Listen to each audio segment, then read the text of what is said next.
좌로나 우로나 치우치지 않는 것. 오늘 말씀의 주인공은 요시야 왕입니다. 여러분들이 또 많이 들어보셨을 것 같아요. 오늘은 제가 이 개혁에 대한 이야기를 하는데 제가 흥분하지 말아야 되겠다. 개혁 얘기하다가 조금 앉아서 제가 차분히 설교를 좀 하려고 합니다. 흥분하지 않도록. 이 중에도 여러분들이 그런 분들이 있을 것 같은데 제가 어떻게 보면 지금 영혼의 감기를 좀 앓고 있어요. 제가 좀 디프레션이 좀 심하게 온 것 같고 몸에 좀 힘이 없습니다. 그래서 앉는 게 조금 더 안전할 것 같고, 그리고 여기 연주하는 사람들은 제가 설교 끝까지 잘할 수 있도록 중보기도 하고, 중간에 문제가 생기면 누구 책임이다? 여기 책임이다. 자, 오늘 말씀을 시작하면서 개혁, 좌로나 우로나 치우치지 말라. 우리 교인 중에 한 분이 저에게 글을 보내주셨는데 제가 이 좌로나 우로나 치우치지 않는다고 하는 말을 이렇게 표현을 해보았거든요. 시종여일한 것이다. 변함이 없는 것이다. 어떤 분이 글을 좀 보내주셨어요. 제가 좀 읽어드릴게요.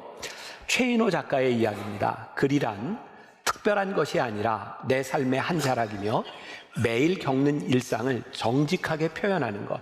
작가는 숨을 쉬듯 일상을 글로 표현해야 하는 존재. 그래서 이 고 최인호 작가는 일상문학이라는 말을 했습니다.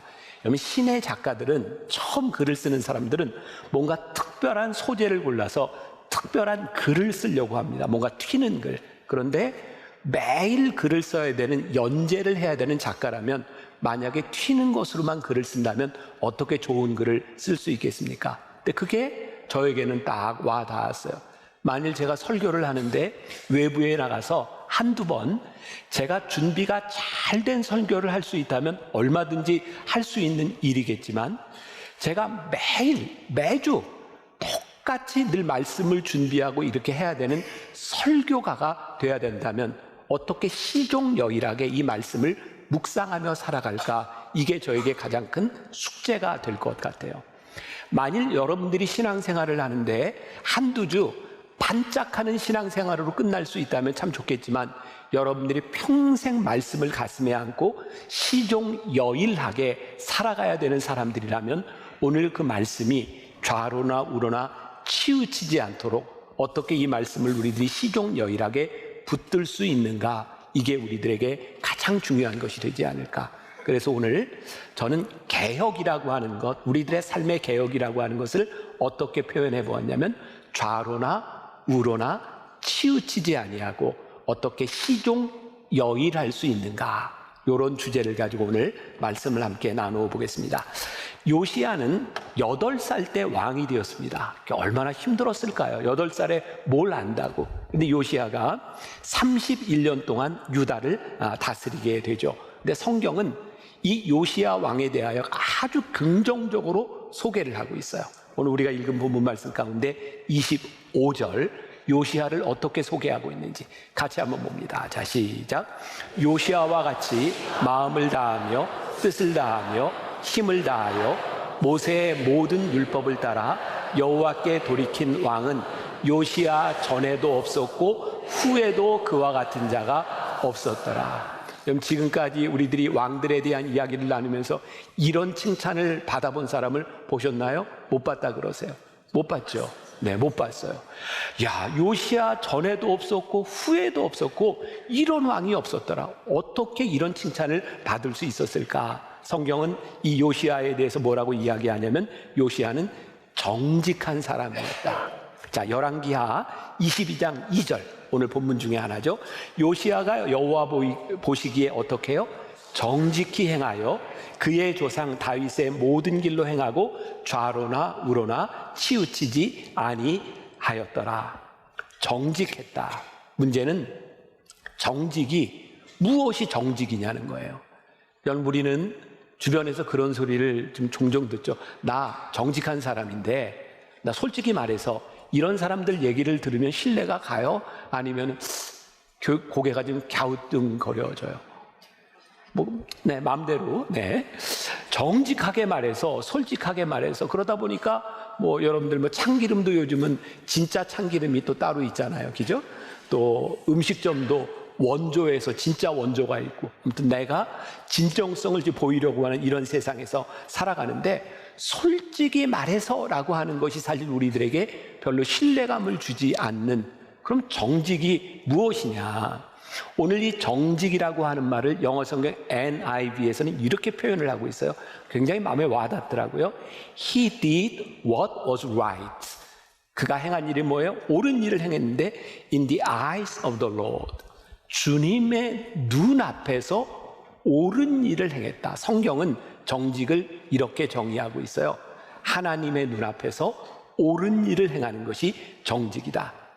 우리 눈에 옳은 대로 행하는 것이 정직이 아니라, 내가 정직하게 말해서, 솔직히 말해서 내 기준이 아니라 누구의 눈앞에서? 하나님의 눈앞에서 옳은 일을 행하는 것이 정직이다. 하나님의 눈앞에서 옳은 일. 그래서 오늘 우리는 이런 신앙적인 물음을 우리들이 물을 필요가 있어요. 하나님, 우리는 하나님 앞에서 어떻게 살아갑니까? 오늘 우리가 모두 물어야 될 질문이에요. 제가 오늘 이 자리에 서서 물어야 될 질문, 하나님, 저는 오늘 하나님 앞에서 어떤 일을 행하고 있습니까? 여러분들이 오늘 이 예배의 자리에서 하나님 앞에서 이 물음을 묻지 않는다면 오늘 우리의 이 예배는 그냥 우리들의 삶의 한 형식에 끝나고 말지도 몰라요. 우리는 지난 몇십 년 동안 나라에서 큰 사고들을 많이 경험했습니다. 사고가 날 때마다 우리는 진실의 여부, 팩트라는 것을 가지고 많은 논쟁이 있었던 것을 보게 되죠. 똑같은 사실을 보고 왜 이렇게 팩트가 다를까, 진실이 다를까? 여러분들은 그런 고민을 한번 안 해보세요? 참 신기하더라고요. 무슨 사건이 터지면 이것이 진실이다, 이것이 진실이다 라고 이야기를 하는데, 그 진실이 너무 상반되기도 하고, 사람들은 어떤 걸 진실로 믿냐면 내가 듣고 싶고 내가 보고 싶은 것을 진실이라고 여길 때가 많이 있어요. 그래서 우리들이 살아가는 이 세상이 진실이 무엇인지를, 또 정직이 무엇인지를 말하기 힘든 시기를 지나가고 있는 것 같아요. 그런데 오늘 성경은 요시야를 하나님 앞에서 정직히 행한 사람이다. 어떻게 요시야에게 이런 평가를 내리고 있을까? 열왕기하 22장에 보면 그가 왕이 된 지 18년 되던 해에 대제사장 힐기야에 의해서 성전에서 율법책이 발견이 돼요. 자, 여러분들 이거 깜짝 놀랄 만한 이야기입니다. 우리는 지금까지 말씀을 배우면서 당연히 예루살렘 성전에서 솔로몬 이후에 수백 년 동안 제사가 드려졌고 거기서 하나님께 예배했으리라고 하는 걸 우리들은 알고 있습니다. 그런데 깜짝 놀랄 만한 사실은 뭐냐면 그들이 예배하는 중에 율법책이 없었다는 거예요. 하나님의 말씀이 없었다는 거예요.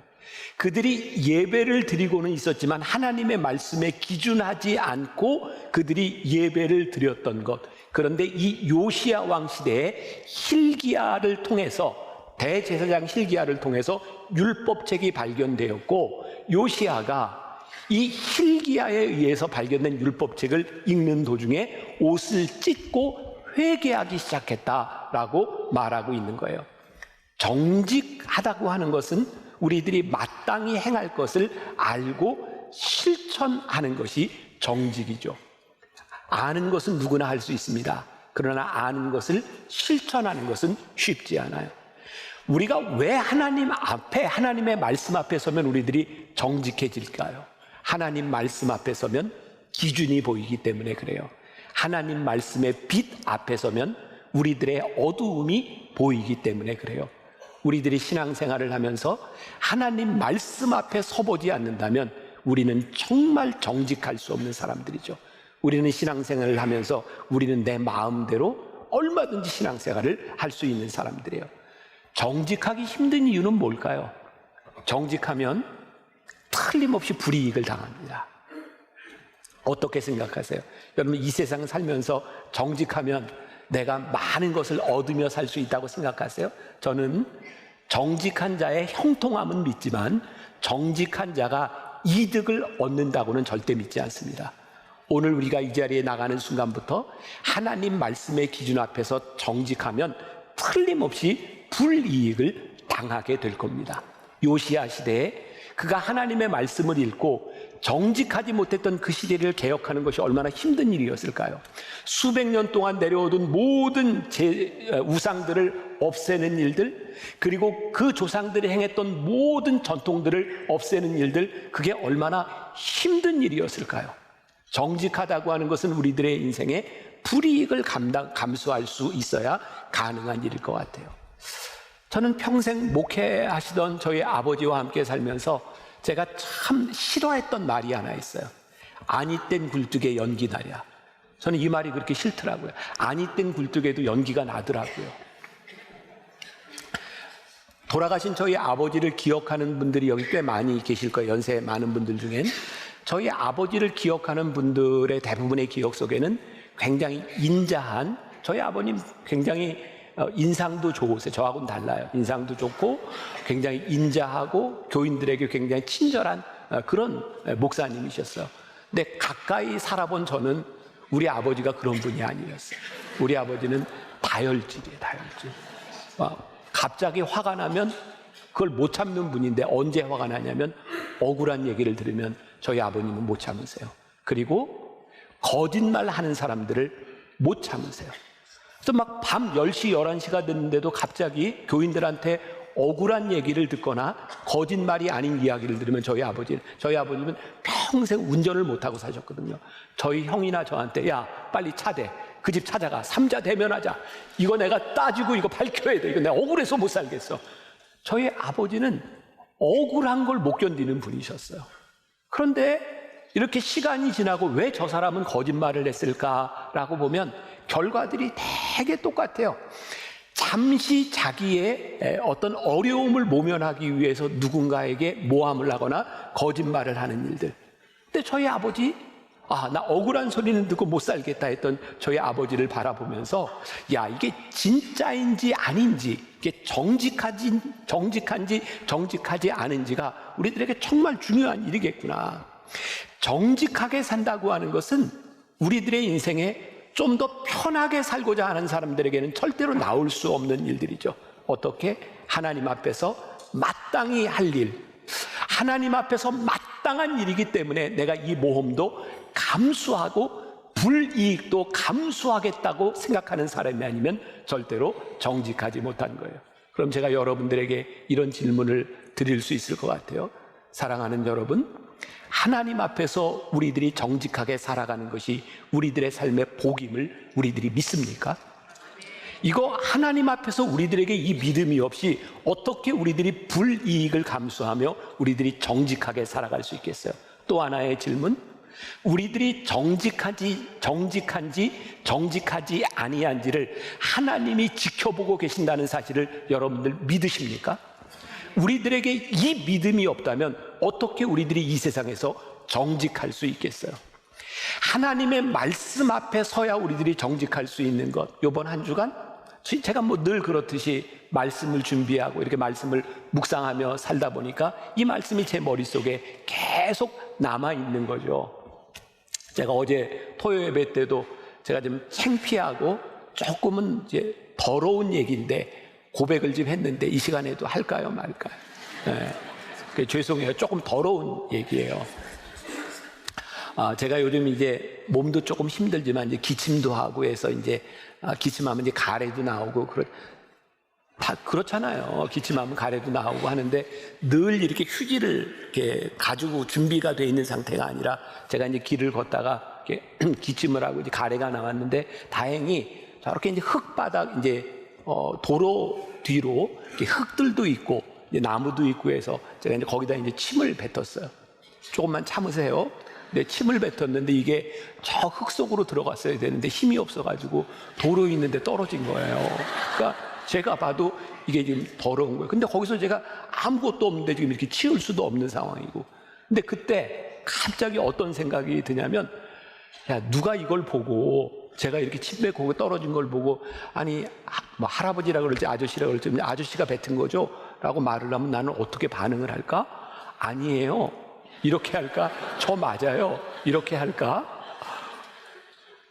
전 굉장히 실존적인 고민이었어요, 그때. 근데 그때 제가 이 말씀이 이렇게 생각나더라고요. 정직해라. 그때 제가 누군가 만일 이 시간에 나한테 묻는다면 죄송합니다, 제가 잘못했네요 라고 말할 것 같다. 아무것도 아닌 일 같은데 제가 이 말씀을 묵상하고 지나갔던 그 한 주간 하나님 앞에서 누군가 나에게 묻는다면 나는 하나님 앞에서 대답할 수밖에 없어. 우리가 정직하지 못한 이유 가운데 하나는 하나님의 말씀 앞에 우리들이 서보지 않기 때문에, 우리들이 거짓말을 하고도 내가 거짓말한 것을 진심으로 믿는 헌증을 하면서도 우리들이 정직하지 못한 이유가 하나님 앞에 서지 못하는 이유가 아니겠는가?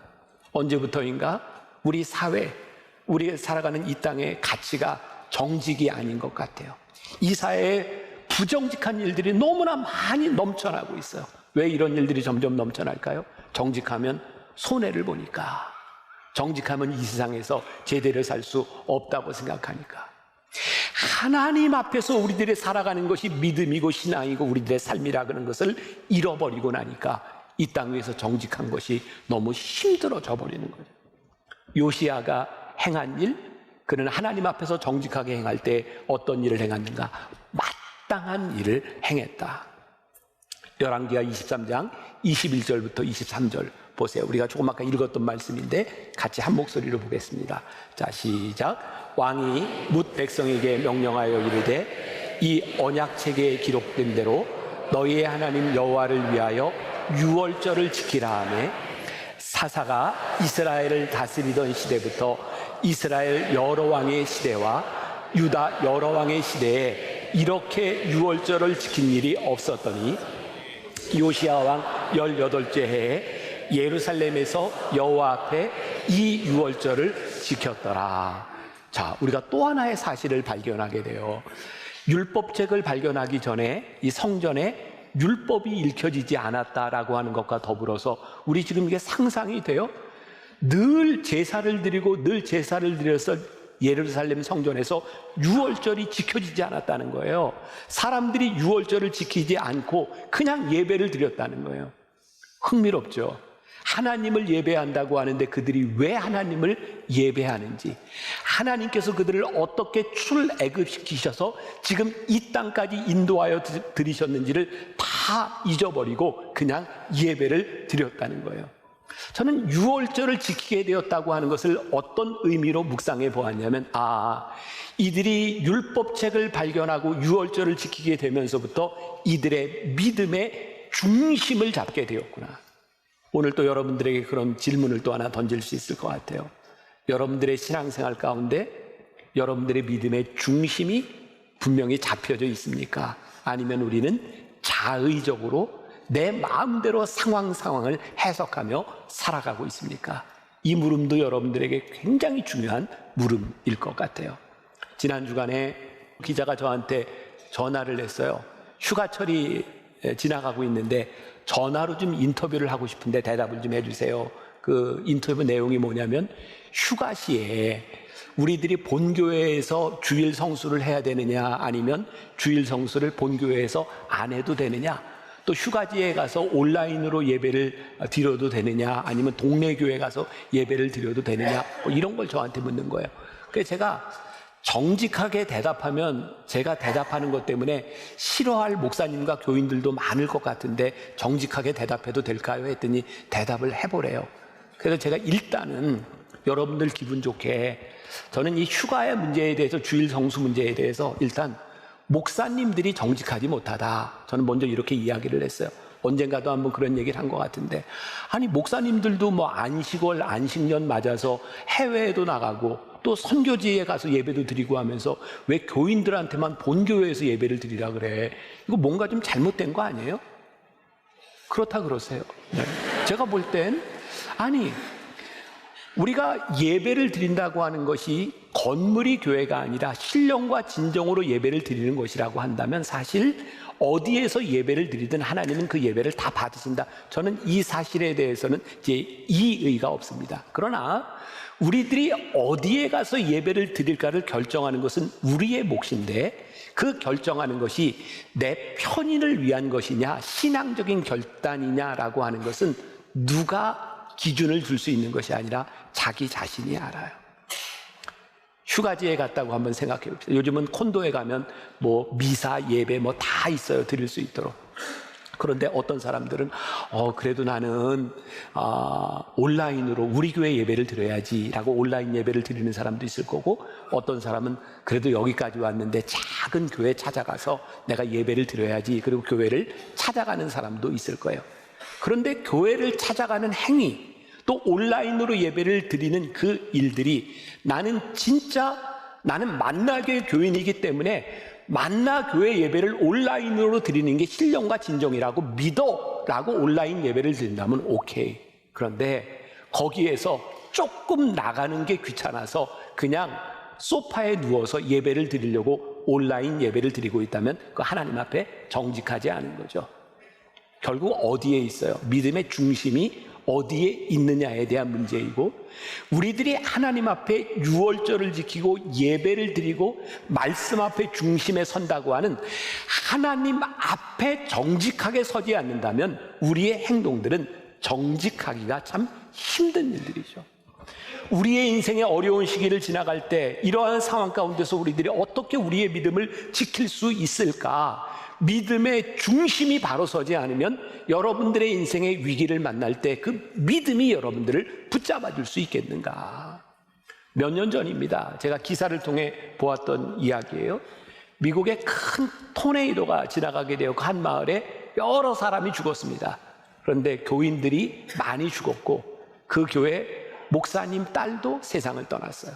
그 주일 목사님이 설교를 하는데 교인들이 저 목사님이 딸을 잃고 교인들을 잃은 이 상황 가운데서 어떤 설교를 할까? 그 기사의 내용이에요. 목사님이 그 토네이도가 지나간 그 부활절 설교에 이런 이야기를 합니다. 그때는 우리가 믿음을 지키는 것이 아니라 믿음이 우리를 지켜주는 겁니다. 제가 조금 설명을 할까요? 우리는 다 잃어버린 어려운 상황 가운데서 믿음을 지켜야 된다고 생각하는데 아니요.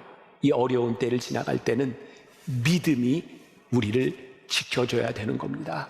그런데 우리들에게 믿음의 중심이 없으면 우리가 어려운 때를 지나갈 때 어떻게 그 믿음이 우리를 지켜주겠습니까? 하나님의 말씀이 우리 가운데 살아있고 유월절이 회복되어 그 예배를 드리기 시작할 때 그들의 믿음의 중심이 바로 서게 될 때에 그 믿음이 그들을 붙잡아 주는 거예요. 제가 조금 있다가 이 이야기를 더 좀 하게 될 거예요.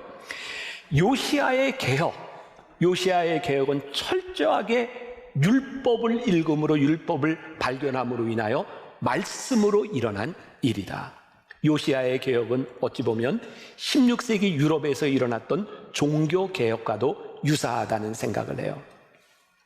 요시야의 시대 예루살렘 성전이 여전히 있었고 여전히 제사를 드리고 있었지만 하나님의 말씀이 없을 때에 우상 숭배가 난무했던 것처럼 16세기 유럽을 보세요.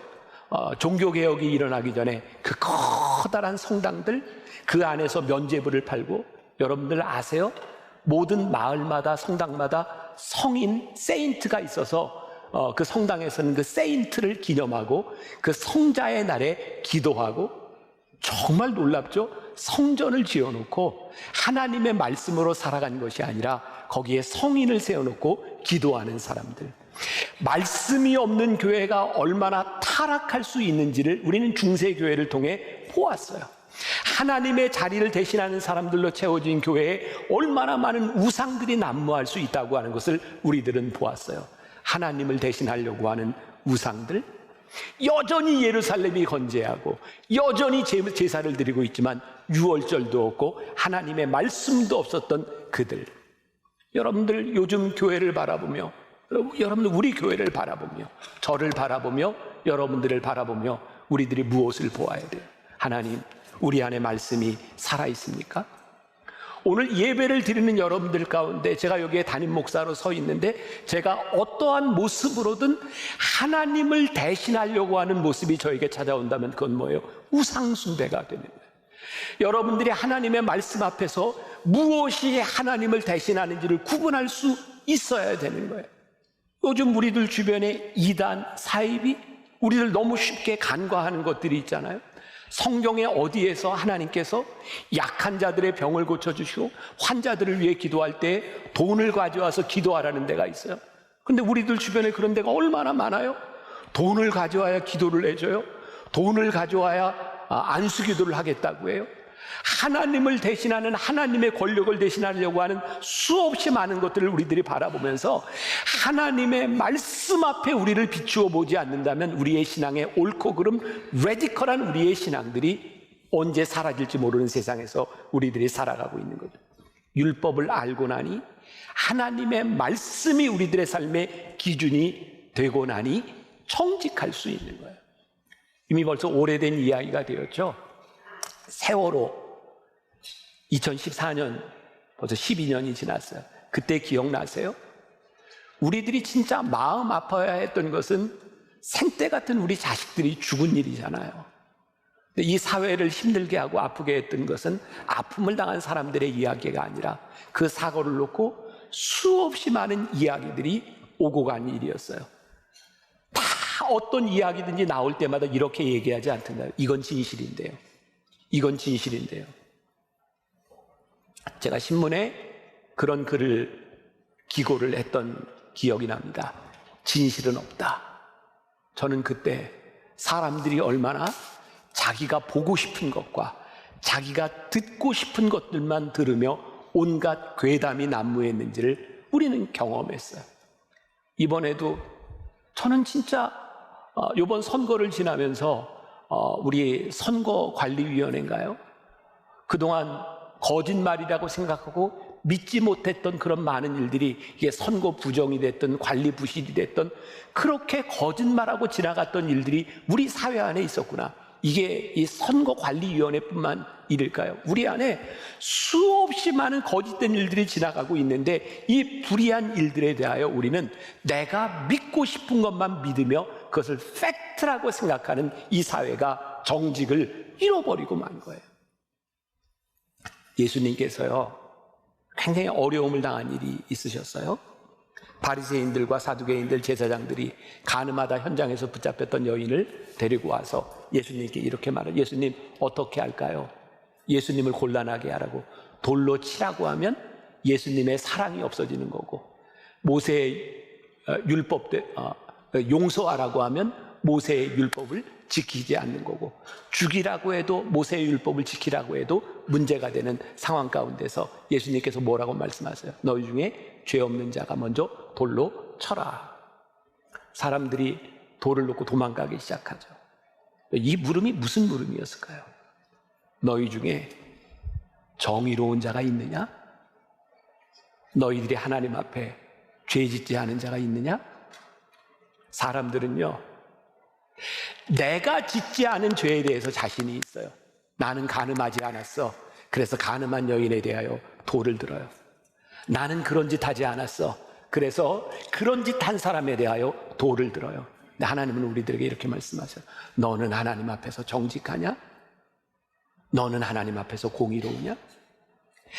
하나님이 우리들의 삶의 기준이 될 때 우리는 나의 기준으로 정직을 판단하는 것이 아니고, 나의 기준으로 누군가를 욕하는 것이 아니고, 하나님 앞에서 내가 어떤 사람을 보기 시작해요.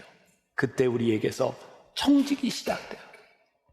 저도 여러분들도 너희 중에 죄 없는 자가 먼저 돌로 쳐라라고 하는 주님의 물음 앞에서 아무도 돌 던질 자가 없어요. 중요한 것은 우리들이 하나님의 말씀 앞에 우리들이 서느냐. 열왕기하 22장 11절에 보니까 왕이 율법책의 말을 듣자 곧 그의 옷을 찢으니라 라고 되어 있어요. 여기서 옷을 찢는다고 하는 것은 단순히 이 옷을 찢는다고 하는 것이 아니라 내 살을 찢는 것과 같이 하나님 앞에서 회개했다라는 의미예요. 하나님의 말씀 앞에서 정직하게 우리를 바라보기 시작할 때 드디어 우리 안에서 정직과 말씀들이 이루어지기 시작해요. 열왕기하 23장 24절 여호와의 성전에서 발견한 책에 기록된 율법의 말씀을 이루려 함이라. 요시야는 그 말씀을 이루기 위하여 노력해요. 자, 오늘 말씀을 좀 이제 마무리하려고 해요. 오늘 성경에 보니까 요시야는 굉장히 완전한 왕으로 이렇게 표현이 돼 있잖아요. 요시야 이전에도 이후에도 이런 왕이 없었다. 요시야는 완전한 사람이 아니었어요. 이 사실을 모르는 분들이 꽤 많을 것 같아요. 열왕기하 23장 29절에 보니까 요시야 당시에 애굽의 왕 바르느고가 아수르 왕을 치고자 하여 유브라데 강으로 올라가므로 요시야 왕이 맞서 나갔더니 애굽 왕이 요시야를 무깃도에서 만났을 때 죽인지라. 요시야가요 무깃도에서 허무하게 죽습니다. 성경이 요시야를 이렇게 위대한 왕이라고 평가를 하는데 이 사이에 어떤 일이 있었는지 모르지만 요시야가 그렇게 완전한 사람이 아니라 하나님 말씀에 불순종했던, 그가 실수를 했던 그런 무깃도에서 바로의 왕에게 처참하게 죽임을 당합니다. 그런데 요시야가 그렇게 처참하게 죽임을 당했음에도 불구하고 요시야에 대한 평가는 달라지지 않았습니다. 오늘 우리가 읽었던 본문 말씀처럼 23장 25절 다시 한번 요시야와 같이 마음을 다하며 뜻을 다하며 힘을 다하여 모세의 모든 율법을 따라 여호와께로 돌이킨 왕은 요시야 전에도 없었고 후에도 그와 같은 자가 없었더라. 요시야가 허무하게 죽었음에도 불구하고 요시야에 대한 평가는 달라지지 않았습니다. 이게 뭘 말할까? 하나님은 요시야의 완전함을 보신 것 같지 않아요. 하나님은 끝까지 말씀을 따라 살려고 애썼던 요시야의 애쓴 흔적을 보셨던 것 같아요. 성경은 요시야의 완전함에 대한 평가를 내리는 것이 아니라 그가 말씀대로 살려고 애썼던 그의 모습을 평가하고 있어요. 요시야의 할아버지가 므낫세입니다. 55년 동안 우상의 길로 가게 했던.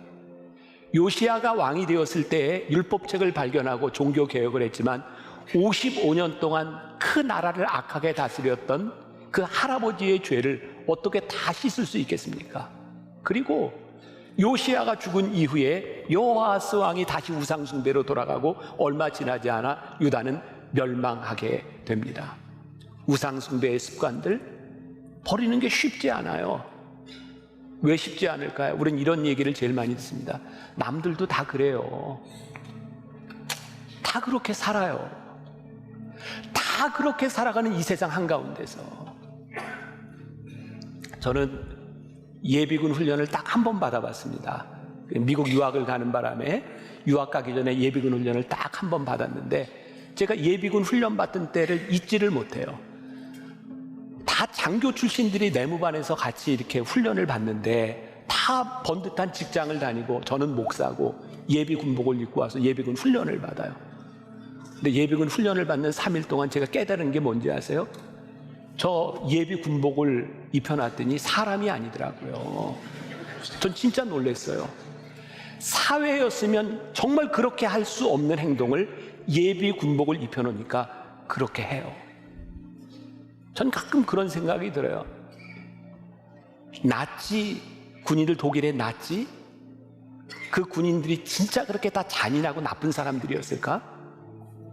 그들에게 제복을 입혀놓지 않았더라면, 그들이 입는 일상의 옷을 입혀놨더라면 그들이 그렇게 잔인한 사람이었을까? 그럼 오늘 우리들의 문제가 뭔지 아세요? 다 그렇게 산다는 거예요. 근데 오늘 하나님께서 우리들에게 말씀하시는 게 뭐예요? 다 그렇게 살아도 너는 말씀 앞에 서라. 내가 말씀 앞에 정직하게 서보아라. 요시야가 허무하게 죽은 것 같지만 이스라엘 백성 유다가 멸망하고 바벨론에 끌려가잖아요. 70년 동안 바벨론에 있다가 돌아와서 성전을 재건하고 느헤미야 성벽 아시죠? 말씀이 회복되잖아요. 그 말씀이 어떤 말씀이에요? 요시야 때 발견되었던 그 말씀을 다시 읽으며 그들이 회개하고 성벽을 재건합니다. 요시야의 노력이 절대로 그냥 헛되이 끝나지 않았어요. 저는 오늘 여러분들에게 그런 도전을 하고 싶어요. 우리나라 대한민국 이 시대를 바라보며 하나님 말씀 앞에 정직하게 서는 믿음의 중심을 잡는 우리들로 인하여 하나님 이 나라와 이 민족의 희망이 있음을 저희는 믿습니다. 쉽지 않아요. 다 그렇게 살아요. 요즘 왜 제 그 유튜브의 알고리즘을 타고 그 곰이 그 연어 거슬러 올라가는 연어 잡아먹는 게 자꾸 나오는지 모르겠어요. 곰이 이렇게 연어를 이렇게 잡아가지고 너무 맛있게 먹더라고요. 근데 연어가 올라가는 걸 보니까 한 마리만 올라가는 게 아니라 어떻게 올라가요? 떼로 올라가요. 떼로. 연어, 송어 이런 거 있잖아요. 막 떼로 올라가잖아요. 떼로 잡혀 먹기도 해요. 근데 그렇게 떼로 올라가는 그 연어 떼와 송어 떼들이요, 결국은 살아서요 이어가요. 하나님께서 저는 우리들에게 주시는 도전이라고 생각해요. 너희가 말씀 앞에 정직하게, 하나님 앞에 정직하게 살려고 애쓰고 그 길을 가라. 힘들면 함께 손잡고 우리들이 이 믿음의 길을 함께 가자. 하나님께서 우리를 통하여 우리의 완전함을 보시는 것이 아니라 우리의 노력을 보시고 우리의 애쓰는 것을 바라보시며 우리를 하나님께서 평가하시리라. 여러분들에게 이제 한번 그런 기회가 꼭 오면 좋겠어요. 성지순례를 여러분들이 한번 가시면 좋겠는데, 제가 내년도에 성지순례를 우리 교인들하고 가려고 계획을 해냈는데 아마 전쟁 때문에 취소를 해야 될 것 같아요. 너무 안타까워요. 제가 요르단에서 이제 이스라엘 가나안으로 넘어가는, 여러분 느보산 아시죠? 느보산. 모세가 가나안을 앞두고 느보산에서 죽었잖아요. 어제 토요일에는 여기 앉은 사람들이 기도를 세게 안 해서 느보산이 생각이 안 났는데 오늘은 생각이 나네. 느보산이. 기도하고 있었지. 네, 느보산에서 이렇게 죽잖아요. 근데 거기에 그 모세의 죽음 느보산을 기념해서 6세기에 그리스 정교회에서 교회를 성당을 하나 져놓습니다. 그 성전 바닥에 보면 모자이크로 이렇게, 저기 나왔네요. 저기 이제 파란 사해 물이 있고요. 물고기가 있는데 한 마리는 아주 파란 사해를 향해 이렇게 유영해 가요. 한 마리는 그 사해를 거슬러서 올라가는 애쓰는 물고기 하나가 있어요. 오늘 말씀을 마무리하면서 저에게 떠올랐던 거예요. 하나님, 우리가 편하게 살 수 있습니다. 그러나 우리의 믿음이 흔들리고 우리가 편하게 사는 우리의 인생은 결국 사해로 들어가는 겁니다.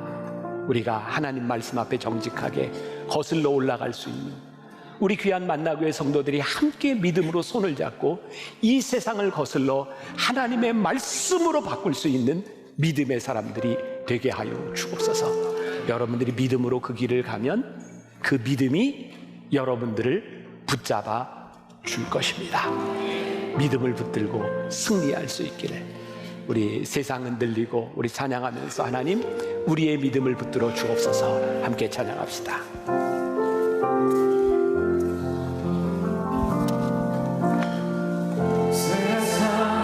영원히 변하지 않는 나는 주를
우리가 지난 14주 동안 많은 왕들의 이야기를 들었습니다.